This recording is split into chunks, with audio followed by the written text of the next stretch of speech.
ஆபி, ராகவ் 2 பேருமே சேர்ந்து வெளியே போகிறாங்க. வெளியே போகும்போது அந்த காருக்கு முன்னாடி ஒரு 4, 5 ரவுடிங்க வந்து நிற்கிறாங்க. என்ன இது ரவுடிங்கெல்லாம் நிறுத்துறாங்க அப்படின்னு சொல்லிட்டு ராகவ் அப்படியே இறங்கி வராரு. வந்தவொடனே இங்கே பாருங்கள், வழி விடுறீங்களா இல்லை உங்கள் மேலே காரை விட்டு ஏற்றவா அப்படின்னு ராகவ் கேட்குறாரு. அதெல்லாம் வழிலாம் விட முடியாது அப்படின்னு சொல்லிட்டு அந்த ரவுடிங்க எல்லாருமே அடிக்க வராங்க. அப்படியே அபி கத்துறாங்க. அபி 2 ரவுடிங்க அப்படியே பிடிச்சி வச்சுக்கிறாங்க. ராகவ் வந்துட்டு அப்படியே சண்டை போடுறாரு. மாற்றி மாற்றி அடிச்சிட்டே இருக்காரு. அடிக்கும் போது அப்படியே ராகவை போட்டு அவங்க எல்லாருமே அடிக்கிறாங்க. அபி எல்லாருமே சேர்ந்து தடுக்கிறாங்க. அப்படியே ராகவ் கீழே விழுந்துட்டாரு. அப்படியே கொண்டு போய் அப்படியே அந்த கார் மேலேயே அப்படியே தள்ளி விட்டுட்டு அங்கேருந்து அந்த ரவுடிங்க எல்லாருமே ஓடிட்டாங்க. அந்த கார் மேலேயே அப்படியே இருக்காரு. அப்படியே கீழே விழுந்துட்டோடனே அப்படியே ஒரு மாதிரி மயக்கமாயிட்டாரு.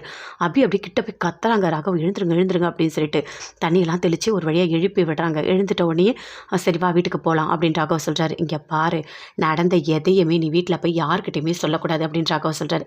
அப்போனா நான் ஒரு அக்ரிமெண்ட் போடுவேன், அதுக்கு நீங்கள் ஒத்துக்கணும் அப்படின்னு அப்படி சொல்கிறாங்க. சரி பார்க்கலாம், எதுவும் சொல்லாத, வீட்டுக்கு வா போகலாம் அப்படின்னு ராகவ் அபியை கூட்டிகிட்டு வராரு. அபி, ராகவ், பாட்டி எல்லாருமே சேர்ந்து டைனிங் டேபிளில் சாப்பிட்டுட்டு இருக்காங்க. சாப்பிட்டுட்டே இருக்கும்போது பாட்டி சொல்கிறாங்க, இங்கே பாரு ராகவ், இன்னைக்கு அபியை நீ கூட்டிகிட்டு போ, அங்கே போய் பொட்டிக்கு எப்படி வைக்கலாம் எல்லா பிளானும் போட்டுட்டு வா அப்படின்னு சொல்கிறாங்க. அதை கேட்டோன்னே அப்படியே சுந்தரிக்கு கடுப்பாகுது. அப்படி பார்க்குறாங்க. ஆமாம், எதுக்காக அபி வந்து ராகவோட போகணும்? அப்படி போகவே வேண்டாம், அவள் தனியாகவே வேலை பார்க்கட்டும் அப்படின்னு சொல்கிறாங்க. அதை கேட்டோன்னே அப்படியே பாட்டிக்கு கோவமாக வருது. என்ன சுந்தரி, என்னதான் நீ பேசிகிட்டு இருக்க? கொஞ்சம் கூட யோசிக்கவே மாட்டியா? அபி எவ்வளோ பெரிய பிரச்சனையில் மாட்டி இப்போ தான் வெளியே வந்திருக்கா. இனிமே அவங்க 2 பேர் சேர்ந்து இருந்தால் தான் நல்லா இருக்கும் அப்படின்னு பாட்டி சொல்கிறாங்க. அதை கேட்டோன்னே சுந்தரிக்கு அப்படியே கோவமாக வருது. ஆமாம், இவன் எப்போ பார்த்தாலும் ராகவ் கிட்ட சண்டை போட்டுகிட்டே இருப்பா, ராகவால் அங்கே நிம்மதியாக ஒர்க் பண்ணவே முடியாது அப்படின்னு சுந்தரி சொல்கிறாங்க. அதை கேட்டோன்னே பாட்டி சொல்கிறாங்க, இங்கே பாரு, அபி ரொம்ப ரொம்ப நல்லவ, தங்கமானவ, அவளுக்கு நல்ல பிஸ்னஸ் மைண்ட் இருக்குது, அவள் நல்ல நல்ல ஐடியாலாம் கொடுப்பா, இனிமே நம்ம பிஸ்னஸ் இன்னும் நல்லா வளரும், நல்லா டெவலப் ஆகும் அப்படின்னு சொல்கிறாங்க. ஆமாம் அப்படின்னு சுந்தரி சொல்கிறாங்க.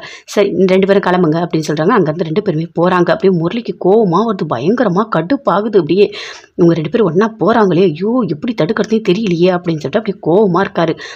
விஷ் பண்ணுறாங்க. அனுவும் பார்த்து போயிட்டு வா அபி அப்படின்னு சொல்லிட்டு ஆல் த பெஸ்ட்டு சொல்கிறாங்க. அதே மாதிரி அஞ்சலியும் விஷ் பண்ணுறாங்க. அங்கேருந்து 2 பேருமே போகிறாங்க.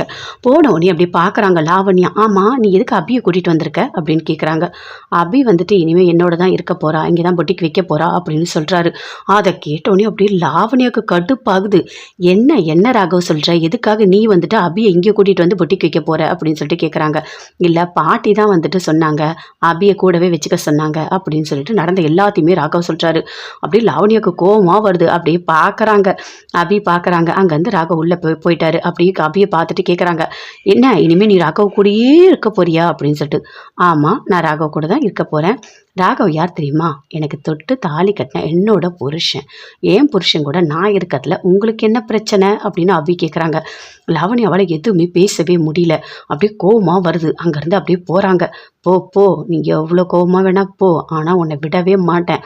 எப்போ பார்த்தாலும் ஏதாவது ஒன்று பண்ணிகிட்டே வா இருக்க. இது நான் இங்கே வந்துட்டேன்ல, இனிமே உனக்கு இருக்குது அப்படின்னு அபி உள்ளே போகிறாங்க.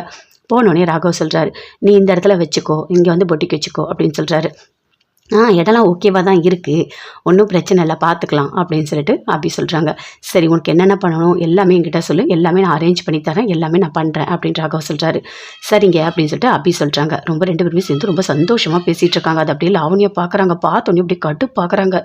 ஐயோ கடவுளே, இவ எப்போவுமே ஒரு மாதிரி தொல்லை கொடுக்கறதுக்கு கூடியே வந்து உட்காந்துட்ருக்கா. இதெல்லாம் பார்க்கணுன்னு என் தலையில் எழுதியிருக்கு, என்னால் தாங்கவே முடியல. எப்படியாவது இந்த அபியை பிரிச்சுட்டு ராகவோட சேர்ந்து நான் வாழலான்னு நினச்சா கடைசியில் இவ வந்து ஆஃபீஸில் உட்காந்துட்ருக்கா. இனிமேல் எப்போவுமே 2 பேரும் ஒன்றா தான் இருப்பாங்க. அதுவும் ராகவ் வேற விட்டு கொடுக்கவே மாட்டான். அந்த அபியை அப்படி சப்போர்ட் பண்ணுவான், எனக்கு அடுப்பேற்றிட்டே இருப்பான். இனிமேல் நான் ஆஃபீஸ் வந்து வர்றதே கஷ்டம்தான், வந்தாலும் நிம்மதியாகவே இருக்காது. டென்ஷன். இவங்க 2 பேரும் ஒன்றா பார்த்தாலே எனக்கு டென்ஷன் ஏறிடுமே, என்ன பண்ணுறதுன்னு தெரியலையே அப்படின்னு சொல்லிட்டு பயங்கரமாக கோவத்தோடு அப்படியே உட்காந்துட்ருக்காங்க. அப்படியே அபி அந்த பக்கமாக போகும்போது பார்க்குறாங்க. என்ன லாவண்யா, நான் இங்கே வரப்போகிறேன்னு தெரிஞ்சோடனே பயங்கரமாக டென்ஷனாக இருக்க போல இருக்கு. இரு நல்லா அப்படியே டென்ஷனாகவே இரு, எனக்கு அப்போ தான் சந்தோஷமாக இருக்கும் அப்படின்னு சொல்லிட்டு அபி அப்படியே ரொம்ப சந்தோஷமாக போகிறாங்க. எல்லாருமே பார்த்து பேசுகிறாங்க அபிகிட்ட. எப்படிமா இருக்க, நல்லா இருக்கியா அப்படின்னு சொல்லிட்டு. உன்னோட பேட்டியெல்லாம் நாங்கள் பார்த்தோமா அப்படின்னு சொல்கிறாங்க. நடந்த எல்லாமே எங்களுக்கு தெரியும், உன் மேலே எந்த தப்புமே இருக்காதுன்னு எங்களுக்கு தெரியும் அப்படின்னு சொல்லிட்டு அந்த ஸ்டாஃப் எல்லாருமே சொல்கிறாங்க. ஆனால் நீ பேசுனது எல்லாருக்குமே ரொம்ப நல்லா இருந்ததும்மா, இனிமேல் எந்த பொண்ணுமே பயப்படவே மாட்டாங்க அப்படின்னு சொல்லிட்டு எல்லாருமே விஷ் பண்ணுறாங்க. எனக்கே இந்த மாதிரி ஒரு பிரச்சனை வந்தது எனக்கு ரொம்ப கஷ்டமாக இருந்தது. அதுலேருந்து இவர் தான் என்னை காப்பாற்றினார் அப்படின்னு சொல்லிட்டு அபி எல்லாத்தையுமே சொல்கிறாங்க. எல்லாருமே சேர்ந்து ரொம்ப சந்தோஷமாக பேசிக்கிட்டு இருக்காங்க. வீட்டில் அனு இருக்காங்க, ஆகாஷ் 2 பேருமே சேர்ந்து பேசுகிறாங்க. பார்த்தீங்களா, அப்போ அவங்க 2 பேரும் சேர்ந்து ஒன்றா போகிறத ஆஃபீஸ்க்கு இனிமேல் கவலையே பட வேணாம். ராகவ் அபியை சூப்பராக நல்லா பார்த்துப்பாரு அப்படின்னு ஆகாஷ் சொல்கிறாரு. ஆமாங்க, ரொம்ப நல்லா பார்த்துப்பாரு. ஆனால் பார்த்தீங்களா உங்கள் அம்மாவுக்கு மட்டும் எவ்வளோ கோவம் வந்தது, வேண்டான்னு சொல்கிறாங்க. அவங்க என்னைக்கே அபிக்கு சப்போர்ட் பண்ணியிருக்காங்க, இன்றைக்கி பண்ண போகிறாங்க. அவங்க எப்போவுமே அப்படி தான். அவங்களெல்லாம் பற்றி நம்ம யோசிக்கவே கூடாது. நாம் என்ன நினைக்கிறோமோ அதை கரெக்டாக பண்ணணும் அப்படின்னு ஆகாஷ் சொல்கிறாரு. இங்கே பாரு, எங்கள் அம்மா பற்றிலாம் நீ யோசிச்சுட்டு இருக்கவே இருக்காத. எங்கள் அம்மா எப்போவுமே அப்படி தான் பண்ணுவாங்க, ஏதாவது ஒன்று பேசிக்கிட்டே இருப்பாங்க, நாம் அதை கண்டுக்கவே கூடாது அப்படின்னு ஆகாஷ் சொல்கிறாரு. சரிங்க அப்படின்னு சொல்லிட்டு அனு சொல்கிறாங்க. அவங்க அப்பா ஃபோன் பண்ணுறாரு. ஃபோன் பண்ணி அபி எங்கம்மான்னு கேட்குறாரு. இல்லை, அபி வந்துட்டு ஆஃபீஸ் போயிருக்கா அப்படின்னு சொல்கிறாங்க. அதை கேட்ட உடனே அவங்க அப்பா சொல்கிறாரு, எங்கே 2 பேரும் சேர்ந்து ஒன்றா ஒர்க் பண்ணணும்னு சொன்னாங்களே அங்கேயா அப்படின்னு சொல்லிட்டு. ஆமாப்பா ஆமாம், ராகவோட ஆஃபீஸ்லேயே வந்து பொட்டிக்கு வைக்கலான்னு சொல்லிட்டு அபி போயிருக்கா பார்க்கறதுக்காக அப்படின்னு சொல்லிட்டு அனு சொல்கிறாங்க. அப்படியம்மா, ரொம்ப சந்தோஷமா, 2 பேர் சேர்ந்து ஒன்றா இருந்தாலே போதும் அப்படின்னு சொல்கிறாங்க. அதே மாதிரி அவங்க அம்மா அத்தை 3 பேருமே சேர்ந்து அனுக்கிட்ட பேசுகிறாங்க. இங்கே நடந்த எல்லாத்தையுமே சொன்னோன்னே அவங்க 3 பேருமே ரொம்ப சந்தோஷப்படுறாங்க. சந்தோஷப்பட்டு ஃபோனை வச்சுட்டு அவங்களே பேசிக்கிறாங்க. அபி வந்துட்டு ராகவோட சேர்ந்து ஆஃபீஸ் போயிருக்காளாம். எவ்வளோ சந்தோஷமாக இருக்குது தெரியுமா எனக்கு, அப்பாப்பாப்பா இப்போ தான் நிம்மதியாக இருக்குது அப்படின்னு சொல்லிட்டு அவங்க அத்தை சொல்கிறாங்க. என்னோட அபி நல்லா இருக்கணும், எவ்வளோ பெரிய பிரச்சனைலேருந்து அவங்க வீட்டுக்கார் காப்பாற்றியிருக்காரு. இப்போ விடாமல் 2 பேரும் சேர்ந்து ஒன்றா ஒர்க் பண்ண போகிறாங்க. அப்படி ஒன்றா ஒர்க் பண்ணால் மட்டும்தான் 2 பேருமே நிம்மதியாக இருக்க முடியும். இதுதான் கரெக்டான வழி அப்படின்னு சொல்கிறாங்க. எப்போவுமே மாப்பிள்ளை தங்கமான அவர் விட்டு கொடுக்கவே முடியாது, அவரை மாதிரி கிடைக்க கொடுத்து வச்சுருக்கணும் அப்படின்னு சிவராமன் சொல்கிறாரு. அபியோட அம்மாவும் சொல்கிறாங்க. ஆமாம், எனக்கும் இப்போ தாங்க புரியுது, நல்லா பார்த்துக்கிறாரு. பார்த்தீங்களா அந்த பாட்டிமா எப்படி சொல்லியிருக்காங்கன்னு, 2 பேரும் சேர்ந்து ஒன்றா ஒர்க் பண்ணட்டும்னு சொல்லியிருக்காங்க. இப்போ தான் எனக்கு நிம்மதியாக இருக்குது. நானே பொட்டிக்கு வைக்க வேணான்னு சொன்னேன், அப்புறம் பாட்டிமா சொன்னதுனால தான் இப்போ ஓகேன்னு நான் தெரிஞ்சுக்கிட்டேன். இப்போ 2 பேருமே சேர்ந்து ஒன்றா ஒர்க் பண்ணுறாங்க. இப்போ தான் எனக்கு சந்தோஷமாக இருக்குது அப்படின்னு சொல்லிட்டு 3 பேருமே சேர்ந்து சந்தோஷமாக பேசிகிட்டு இருக்காங்க. பொட்டிக்கு போயிட்டு வீட்டுக்கு வராங்க. வீட்டுக்கு வந்தோடனே பாட்டி கேட்குறாங்க, என்ன எல்லாமே கரெக்டாக இருந்ததா, ஆஃபீஸ் ஓகேவா, எங்கே வைக்கலாம், என்ன பண்ணலாம், எல்லாமே பிளான்லாம் போட்டுட்டிங்களா அப்படின்னு பாட்டி கேட்குறாங்க. பாட்டி எல்லாமே இடம் காட்டினாரே, எனக்கு ஓகே தான் பாட்டி, நான் அங்கேயே வச்சுக்கிறேன் அப்படின்னு சொல்லிட்டு அபி சொல்கிறாங்க.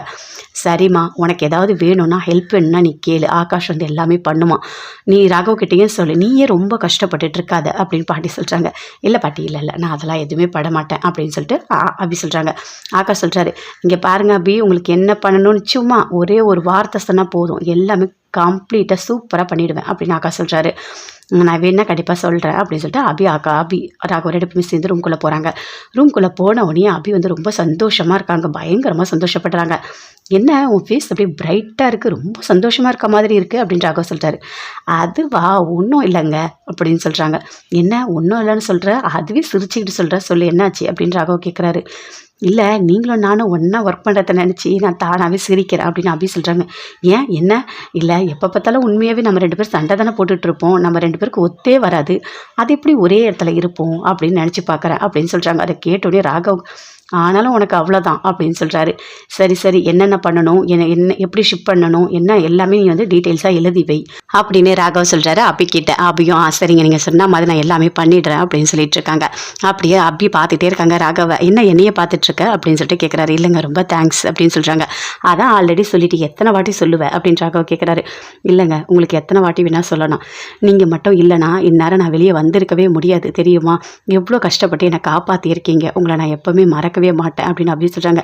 என்ன ஓவராக பேசுகிற, அதெல்லாம் ஒன்றும் இல்லை சரியா, இதெல்லாம் நீ பெருசாக எடுத்துக்காத, நான் கூட தான் ஜெயிலில் மாட்டிக்கிட்டேன், நீ என்னை எப்படி காப்பாற்றினன்னு தெரியும்ல, எவ்வளோ கஷ்டப்பட்டேன், கல்லடி வாங்கினேன், அதெல்லாம் ஒரு பெரிய விஷயம் இல்லை சரியா அப்படின்னு சொல்கிறாரு. அதை கேட்டோன்னே அப்படியே ரொம்ப சந்தோஷப்படுறாங்க. அப்படியே அவர் ராகவே பார்க்குறாங்க, ராகவும் அப்படியே பார்க்குறாங்க. 2 பேருமே சேர்ந்து அப்படியே ரொமான்ஸ் பண்ணிகிட்டு இருக்காங்க. அந்த லாக்கப்பில் இருக்க அந்த ரவுடி யோசிக்கிறான், என்ன பண்ணலாம், ஏதாவது ஒன்று பண்ணி அந்த முரளிக்கிட்டேருந்து நிறைய பணத்தை நம்ம வாங்கணும், இதை விட்டால் வேறு சான்ஸே கிடைக்காது அப்படின்னு சொல்லிட்டு எல்லா ரவுடிங்களோட சேர்ந்து பேசிகிட்டு இருக்கான். சரி என்ன பண்ணலாம், அந்த முரளிக்கிட்ட இப்போ நாம் எப்படி பேச முடியும், நம்ம தான் லாக்கப்பில் இருக்குமே அப்படின்னு சொல்கிறாரு. அதுக்கு இரு ஒரு ஐடியா இருக்குது. அந்த கான்ஸ்டபிள் அப்படியே கூப்பிடுறாரு. கூப்பிட்டு, இங்கே பாருங்கள், நீங்கள் எது சொன்னாலும் நான் செய்ய மாட்டேன், ஏற்கனவே என்னை வந்துட்டு அந்த இன்ஸ்பெக்டர் திட்டி இருக்காரு, என்னை பற்றி அவருக்கு தெரியும், என்னால் உங்களுக்கு ஹெல்ப் பண்ண முடியாது அப்படின்னு சொல்லிட்டு அந்த கான்ஸ்டபிள் சொல்கிறாரு. இங்கே பாருங்கள், உங்களுக்கு பணம் தரேன், அதெல்லாம் ஒன்றும் சொல்ல மாட்டாங்க அப்படின்னு அப்படின்னு சொல்லிட்டு அந்த ரஞ்சித் சொல்கிறாரு. நான் சொல்கிற மாதிரி ஃபோன் நம்பர் தரேன் அந்த முரளி, இது அவனுக்கு போய் ஃபோன் பண்ணுங்கள். ஃபோன் பண்ணி அவங்கிட்ட நீங்கள் என்ன சொல்கிறீங்கன்னா, பணம் வந்து எங்களுக்கு நிறைய வேணும், அப்படி பணம் கொடுக்கலன்னா நாங்கள் வந்து உங்கள் பேரை காமிச்சு கொடுத்துருவோம் அப்படின்னு சொல்லி மிரட்டுங்க அப்படின்னு சொல்லிட்டு ரஞ்சித் சொல்கிறாரு. அதை கேட்டோடனே அந்த கான்ஸ்டபிள் சரி நீ சொன்ன மாதிரி நான் பண்ணுறேன் அப்படின்னு சொல்லிட்டு வாங்கிட்டு போகிறாரு. போயிட்டு முரளிக்கு ஃபோன் பண்ணுறாரு. யார் அப்படின்னு முரளி கேட்குறாரு. நான் வந்துட்டு கான்ஸ்டபிள் பேசுகிறேன் அப்படின்னு சொல்கிறாரு. கான்ஸ்டபிளா? யாரும் எனக்கு தெரியாதே, ஏன் எனக்கு எதுக்கு ஃபோன் பண்ணுறீங்க அப்படின்னு சொல்லிட்டு முரளி கேட்குறாரு. இங்கே பாருங்கள், ரஞ்சித்ன்றவர் தெரியுமா?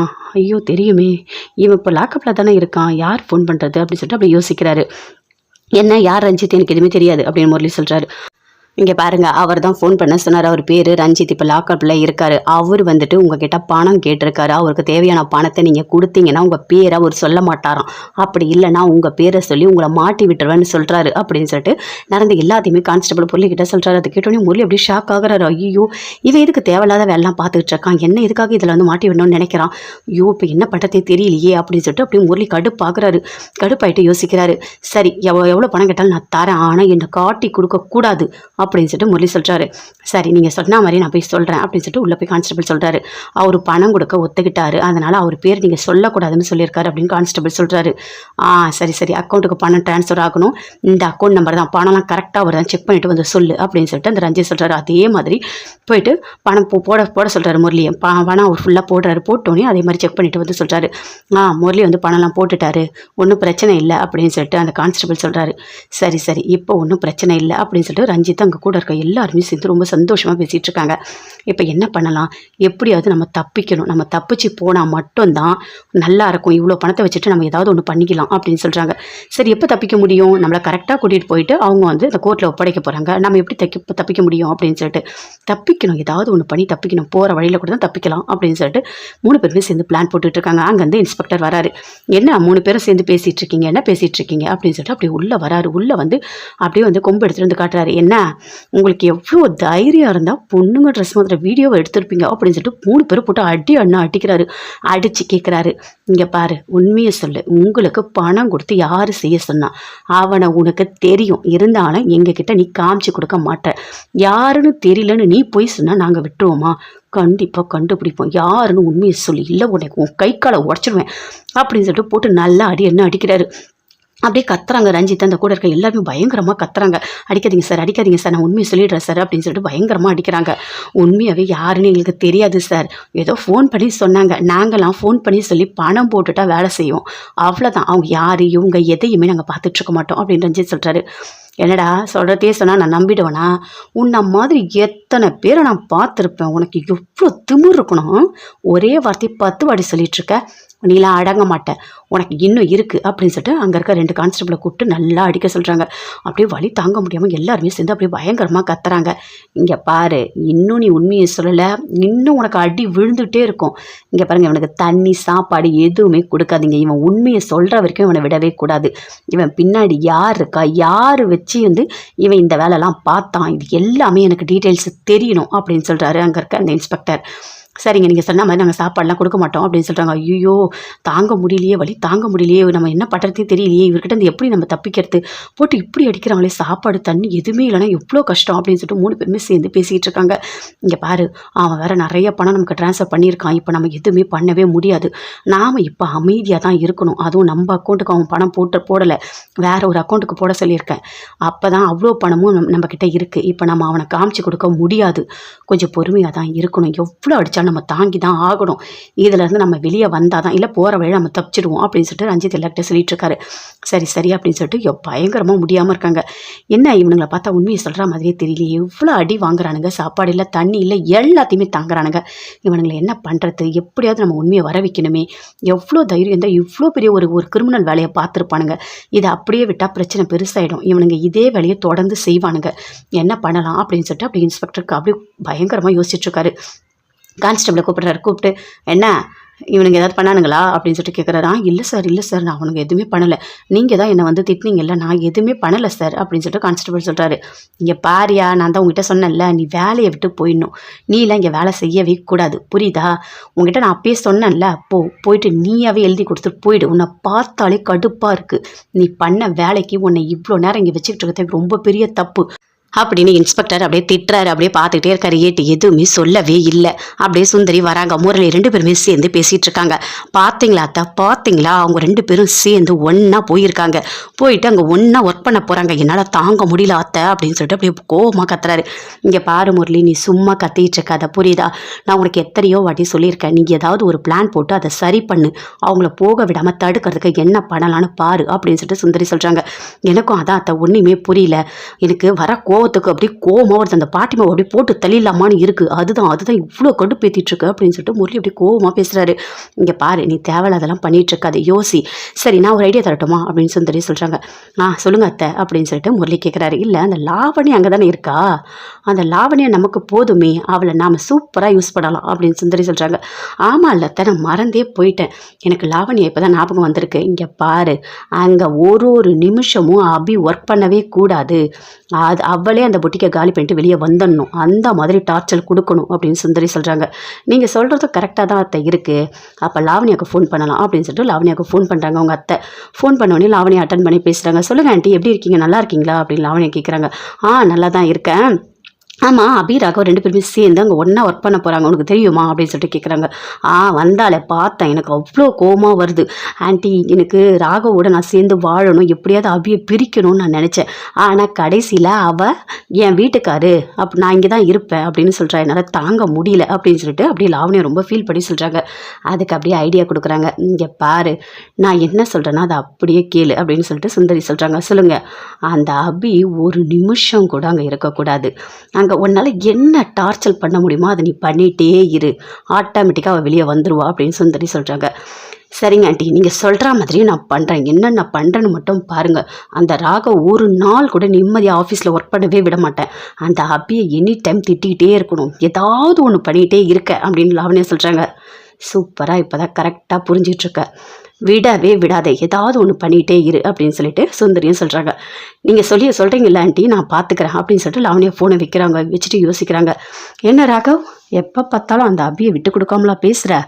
இனிமே இருக்குது அந்த அபிக்கு ஏதாவது ஒரு ஃபைலை மாற்றி வைக்கிறது, எடுத்து வைக்கிறது, காணாத போகிறது, என்னால் என்ன பண்ண முடியுமோ, உனக்கு டார்ச்சர் கொடுக்க முடியுமோ எல்லாமே இனிமேல் நான் கொடுப்பேன். அதுக்காக தான் நான் ஆஃபீஸ்க்கே வரப்போகிறேன் அப்படின்னு லாவணியும் அப்படியே சிரிச்சுக்கிட்டே மனசுக்குள்ளேயே அப்படியே பேசிக்கிறாங்க. அப்போ நான் கட் பண்ணிட்டோன்னே சுந்தரி சந்தோஷமாக சிரிக்கிறாங்க. பாத்தியா எப்படி பிளான் பண்ணுன்னு பாத்தியா அப்படின்னு சொல்லிட்டு சுந்தரி சொல்கிறாங்க. ஆமாம் அத்தை, உங்கள் மூளை சூப்பரான மூளை தான், கரெக்டாக தான் ஒர்க் பண்ணியிருக்கீங்க. ஒரு நிமிஷத்தில் யோசித்து லாவண்யா மூலயமா எல்லாமே பண்ணுறீங்க அப்படின்னு சொல்லிட்டு முரளி சொல்கிறாரு. இனிமேல் லாவண்யா பார்த்துப்பா, நீ கவலையே படாத அப்படின்னு சொல்லிட்டு சுந்தரி அங்கேருந்து போகிறாங்க. அப்படியே சந்தோஷமாக இருக்காரு. ஓகே, ஒரு வழியாக அபியோட ப்ராப்ளம் ஓவர். லாவணியாவை வச்சா அபி கதையை நம்ம முடிச்சிடலாம், அபி ஆஃபீஸ்க்கே போகக்கூடாது அப்படின்னு சொல்லிட்டு முரளி அப்படியே மைண்ட் வாய்ஸ்லேயே பேசிக்கிட்டு அப்படியே வராரு. ஆஞ்சலி பார்க்குறாங்க. என்னங்க ரொம்ப சந்தோஷமாக இருக்க மாதிரி இருக்குது அப்படின்னு கேட்குறாங்க. இவ வேற, என்னை சந்தோஷமாக இருக்கவும் விட மாட்டா, என்னை கஷ்டப்படவும் விட மாட்டா, எப்போ பார்த்தாலும் வந்து ஏதாவது ஒன்று கேட்டு எரிச்சல் பண்ணிகிட்டே இருப்பா. இவளை பிடிச்சி எனக்கு கல்யாணம் பண்ணி வச்சு என் வாழ்க்கையை அழிச்சிட்டாங்க. இவளை பார்த்தாலே கடுப்பாக இருக்குது. இவளை போட்டு தள்ளலான்னு பார்த்தா அதுக்கும் முடிய மாட்டேது. ஏதாவது ஒரு வகையில் இவளை வந்து அபி காப்பாற்றிடுறா அப்படின்னு சொல்லிட்டு அப்படியே கோவமாக பார்க்குறாரு. என்னங்க, நான் பேசிக்கிட்டே இருக்கேன், நீங்கள் எதுவுமே சொல்லவே மாட்டீங்க அப்படின்னு சொல்லிட்டு அஞ்சலி சொல்கிறாங்க. ஆமாம், நான் ரொம்ப சந்தோஷமாக இருக்கேன் அப்படின்னு சொல்கிறாரு. நம்ம குழந்தை உன்னை, உங்கள் 2 பேரை தவிர நான் யாரை நினைக்க போகிறேன், உங்கள் 2 பேர் தான் நான் ரொம்ப நினச்சிட்ருக்கேன் அப்படின்னு சொல்கிறாரு. சரி வாங்க அப்படின்னு சொல்லிட்டு அஞ்சலி அப்படியே கூட்டிகிட்டு போகிறாங்க. கூட்டிகிட்டு போனோடனே சொல்கிறாங்க, நம்ம எங்கேயாவது வெளியே போயிட்டு வரலாமா அப்படின்னு கேட்குறாங்க. போகலாமே. சரி, கோயிலுக்கு போகலாமா அப்படின்னு சொல்லிட்டு அஞ்சலி சொல்கிறாங்க. 2 பேருமே சேர்ந்து கோயிலுக்கு போகிறாங்க. அப்போ பாட்டிக்கிட்ட சொல்லிட்டு போகிறாங்க, நாங்கள் கோயிலுக்கு போயிட்டு வரோம் அப்படின்னு சொல்லிட்டு அஞ்சலி சொல்கிறாங்க. பாட்டி ரொம்ப சந்தோஷப்படுறாங்க. சரி, நீங்கள் 2 பேரும் போயிட்டு வாங்க அப்படின்னு சொல்லிட்டு அப்படி பார்க்குறாங்க. 2 பேருமே சேர்ந்து ரொம்ப சந்தோஷமாக போகிறாங்க. போகும்போது அஞ்சலி சொல்கிறாங்க, என்னங்க உங்கள் கூட இருக்கிறது எனக்கு எவ்வளோ சந்தோஷமாக இருக்குது தெரியுமா, என்ன சொல்கிறதுன்னு எனக்கு தெரியல, அவ்வளோ சந்தோஷமாக இருக்குது. முன்னாடியெல்லாம் நீங்கள் என் கூடவே இருக்க மாட்டீங்க, இப்போ என் கூடவே இருக்கீங்க அப்படின்னு சொல்லிட்டு அஞ்சலி ரொம்ப சந்தோஷப்படுறாங்க. ஐயோ கடவுளை, இவன் நம்மளை நிம்மதியாகவே இருக்க விட மாட்டா போல இருக்குது, அங்கே வா இங்கே வான்னு சொல்லிட்டு நம்ம உயிரை எடுக்கிறதுக்குனே இருக்கா அப்படின்னு சொல்லிட்டு அப்படியே கூட போகிறாரு. போயிட்டு கோயிலெலாம் சுற்றுறாங்க. சுற்றிட்டு சாமியெல்லாம் கும்பிட்றாங்க. கும்பிட்டோடனே அங்கே 2 பேர் பேசிகிட்டு இருக்காங்க. அது எல்லாமே அப்படியே பார்த்துட்டே இருக்காங்க. என்ன அங்கே பேசிகிட்டு இருக்கதே பார்க்குறீங்க அப்படின்னு சொல்லிட்டு அப்படியே முரளி கேட்குறாரு. இல்லைங்க, அவங்க குழந்தை பிறக்கிறத பற்றி பேசிகிட்டு இருக்காங்க, பொண்ணா பையனா அப்படின்னு சொல்லிட்டு அப்படின்னு அஞ்சலி சொல்கிறாங்க. ஓ அப்படியா அப்படின்னு முரளி கேட்குறாரு. சரி வாங்க போகலாம் அப்படின்னு சொல்லிட்டு கூப்பிடுறாரு அஞ்சலி. அப்போ அஞ்சலி சொல்கிறாங்க, என்னங்க பொண்ணு வேணுமோ உங்களுக்கு பையன் வேணுமா அப்படின்னு சொல்லிட்டு கேட்குறாங்க. எதுவாக இருந்தா அண்ணா, எல்லாமே நம்ம குழந்தை தானே அப்படின்னு சொல்கிறாரு. அப்படியே அஞ்சலி ரொம்ப சந்தோஷமாக அப்படியே பார்க்குறாங்க. இல்லை எனக்கும் ஓகே தான், இருந்தாலும் ஒரு எதிர்பார்ப்பு இருக்கும்ல. எனக்கு அது ஒரு மாதிரி எக்ஸைட்டா இருக்குங்க அப்படின்னு சொல்றாங்க. சரிங்க அஞ்சலி, எந்த குழந்தை பொறந்தாலும் நம்ம ஏத்துக்கணும் அப்படின்னு சொல்றாரு. எனக்கு ஒண்ணும் பிரச்சனை இல்லங்க அப்படின்னு சொல்லிட்டு 2 பேருமே சேர்ந்து பேசிட்டு வராங்க. வரும்போது அப்படியே இறங்குறாரு. இறங்கி பூ வாங்கி தராரு.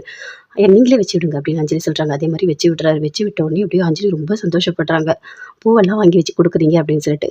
அதுக்காக இல்ல அஞ்சலி, நீங்க எப்பவுமே சந்தோஷமா இருக்கணும். உங்களுக்கு பூனா ரொம்ப பிடிக்கும். அதனால தான் நான் வாங்கி குடுத்தேன் அப்படின்னு முரளி சொல்றாரு. அத வச்சுட்டு அப்படியே வராங்க. வந்துட்டு ஒரு ரெஸ்டாரண்ட்ல சாப்பிட வைக்கிறாரு. எல்லாமே பார்த்து, பார்த்து அப்படியே கவனிக்கிறாரு. ரொம்ப சந்தோஷமா இருக்காங்க அஞ்சலி. அவ்ளோ சந்தோஷமா சாப்பிடுறாங்க. "எனக்கு பிடிச்ச ஐட்டம் எல்லாமே வாங்கி தர்றீங்க. உங்களுக்கு எப்படி தெரியும்?" அப்படின்னு அஞ்சலி கேட்குறாங்க. "என்னங்க உங்க கூட இவ்வளோ நாள் வாழறேன். எனக்கு தெரியாதா என்ன?" அப்படின்னு முரளி சொல்றாரு. "இல்லையே, உங்களுக்கு எல்லாமே மறந்துடுச்சு. ஞாபகம் இல்லன்னு தான் நெனச்சேன்." "அதெல்லாம் ஒண்ணும் இல்ல. நீங்க அடிக்கடிக்கு சாப்பிட்றதெல்லாம் பார்ப்பேன்ல, அதனால தான்." அப்படின்னு சொல்றாரு. ஐயோ கடவுளே! இவகிட்ட நல்லா மாட்டிப்போம் போல இருக்கே! ஞாபகம், மறதின்றத இவகிட்ட மறைக்க முடியாது போல இருக்கே! அப்படின்னு சொல்லிட்டு அப்படியே பார்க்குறாரு. சரி வாங்கன்னு சொல்லிட்டு வீட்டுக்கு கூட்டிட்டு போறாரு. வீட்டுக்கு கூட்டிட்டு போம்போது அப்படியே ரொம்ப சந்தோஷமா போறாங்க. பாட்டி கேட்குறாங்க, "என்ன ரொம்ப சந்தோஷமா இருக்கீங்க?" அப்படின்னு சொல்லிட்டு. "ஆமா. இவரு என்னென்ன பண்ணாரு தெரியுமா? எனக்கு பூ வாங்கி குடுத்தாரு. கோயிலுக்கு கூட்டிட்டு போனாரு. அப்புறம் ரெஸ்டாரண்ட் கூட்டிட்டு போனாரு. என்ன ரொம்ப ஹாப்பியா பார்த்துக்கிட்டாரு." அப்படின்னு சொல்லிட்டு அஞ்சலி சொல்றாங்க. "அப்படியா? சூப்பர். நல்லா இருந்தா போதும்." அப்படின்னு சொல்லிட்டு பாட்டி சொல்றாங்க. "சரி உள்ள வாங்க போய் ரெஸ்ட் எடுங்க போங்கன்னு" சொல்றாங்க. அப்படியே உள்ள போறாங்க. போன உடனே அஞ்சலி உட்காந்துட்டு இருக்காங்க. அப்ப முரளிகிட்ட கேட்குறாங்க, "என்னங்க இன்னைக்கு ஃபுல்லா எனக்கு பிடிச்ச எல்லாமே வாங்கி குடுத்தீங்க" அப்படின்னு சொல்லிட்டு. "ஆமா. உங்களுக்கு பிடிச்சது செய்யாம வேற என்ன பண்ண போறேன்?" இவ ஏன் தான் இப்படி பேசிட்டு இருக்காளோ தெரியல. தலையெழுத்து, தலையெழுத்து இங்க இருக்கிறதுனால இவள கூட்டிட்டு போணும்னு என் தலையில எழுதியிருக்கு அப்படின்னு சொல்லிட்டு அப்படியே கோவமா அப்படின்னு மனசுக்குள்ளேயே நெனைக்கிறாரு. ஆனா வெளிய அஞ்சலி கிட்ட அப்படியே சிரிக்கிறாரு. ஒண்ணுமே தெரியாத மாரி அப்படி சிரிச்சுட்டே இருக்காரு. "சரிங்க. ரொம்ப சந்தோஷமா இருக்கு. இதே மாதிரி நம்ம அடிக்கடிக்க வெளிய போணும்" அப்படின்னு அஞ்சலி சொல்றாங்க. "அடிக்கடிக்க வரியா?" அப்படின்னு சொல்லிட்டு அப்படியே முரளி மனசுக்குள்ளேயே அப்படியே யோசிச்சுட்டு இருக்காரு பயங்கரமா.